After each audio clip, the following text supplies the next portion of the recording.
के मुंह बिगड़ जाएंगे और उनसे कहा जाएगा यही है वो जिसको तुम मांगा करते थे कि अजाब लाओ। अदहु व नुसल्ली अला रसूलिहिल करीम अम्मा बाद फ़अऊज़ु बिल्लाहि मिनश शैतानिर रजीम बिस्मिल्लाहिर रहमानिर रहीम रब्बि इश्रह ली सदरी व यस्सिर ली अमरी वहलुल उक़दतम मिन लिसानी यफ़क़हू क़ौली रब्बना ज़िदना इल्मा अल्लाहुम्मा फ़क़्हिना फ़िद्दीन आमीन या रब्बुल आलमीन।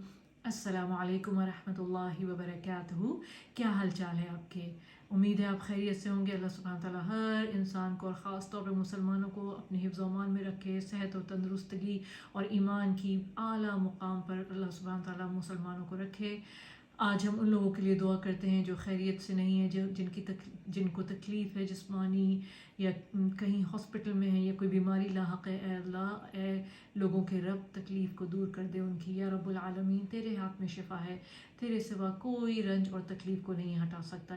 या रब्बुल आलमीन, रहम फरमा उन लोगों के ऊपर जो बेबस हो गए हैं। या रब्बुल आलमीन, उनको सेहत और तंदुरुस्तगी अता फरमा। या रब्बुल आलमीन, आमीन आमीन अल्लाहुम्मा आमीन। इसके साथ ही हम अब शुरू करते हैं अपनी हमारी आज की सूरह मुल्क की आयत नंबर 27 है इंशाल्लाह, 27वीं आयत है इंशाल्लाह। सूरह मुल्क जो हम करते हैं एक आयत एक दिन में, तो आइए शुरू करते हैं। बिस्मिल्लाहिर्रहमानिर्रहीम। फलम्मा रअवहु ज़ुल्फ़तन सीअत वुजूहुल्लज़ीना कफ़रू वक़ील हाज़ा अल्लज़ी कुन्तुम बिही तद्दऊन। और फिर जब इस अज़ाब मऊद को पास आता हुआ देखेंगे तो उस वक्त मारे गम के काफिरों के मुंह बिगड़ जाएंगे और उनसे कहा जाएगा यही है वो जिसको तुम मांगा करते थे कि अजाब लाओ अजाब लाओ। यानी क्या? यानी कि अजाब को पास आता हुआ देखना ये कि अमाल का मुहासबा होगा, दोज़ख में जाने का हुक्म होगा, जिससे मुतय्यन हो जाएगा कि अब अजाब सर पर आया ही ठहरा। यानी कि कोई चीज़ अब उनको इस अजाब से रोकने वाली नहीं होगी कि सामने अजाब को देखेंगे और फिर चीखेंगे और शोर मचाएंगे कि अजाब आ गया।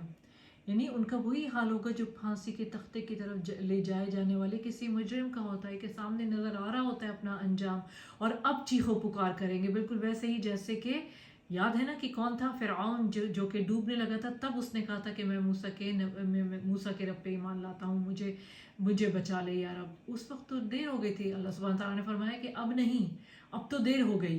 तो इसी तरह से उनके लिए भी कहा जा रहा है कि जब वो अजाब को अपने सामने देख लेंगे तब वो उससे जान छुड़ाने के लिए अपनी कहेंगे कि हम जो है वो हमें बख्श दिया जाए, हमें माफ़ कर दिया जाए।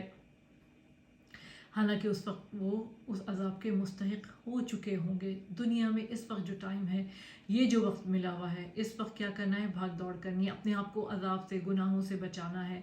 गुनाह से बचाएंगे तो हम अज़ाब से बचाएंगे अपने आप को। यानी अज़ाब जो है वो हमारे हाथ में नहीं है, मगर गुनाह को बचाने की जो अल्लाह सुब्हानहू तआला ने विल पावर है वो हमारे हाथ में दी है। तो अल्लाह सुब्हानहू तआला हमें उन लोगों में शामिल फरमाए जो अपनी विल पावर को अवेल करते हैं, जो अपने आप को सीधे रास्ते पे रखते हैं, जो एक ज़िंदगी के मकसद की तरफ बढ़ते हैं, अपनी ज़िंदगी को एक मिशन के तौर पे गुजारते हैं इंशाअल्लाह। यानी जैसे हुज़ूर अकरम सल्लल्लाहु अलैहि वसल्लम, अंबिया कराम और फिर खुलफाए राशिदीन और जो मुमिनीन सालिहीन और ताबेईन, तबा ताबेईन, जिनके नक्श कदम पर हम भी चलकर अल्लाह सुब्हानहू तआला से अपनी मग़फ़िरत पालें और इंशाअल्लाह बेहतर जन्नतुल फिरदौस में अपना प्लॉट रिज़र्व करवा लें इंशाअल्लाह। इस दुआ के साथ आपसे इजाज़त चाहूँगी। सुब्हानक अल्लाहुम्मा व बिहम्दिका अशहदु अन ला इलाहा इल्ला अंत अस्तग़फिरुका व अतूबु इलैक। अस्सलामु अलैकुम व रहमतुल्लाहि व बरकातुहू।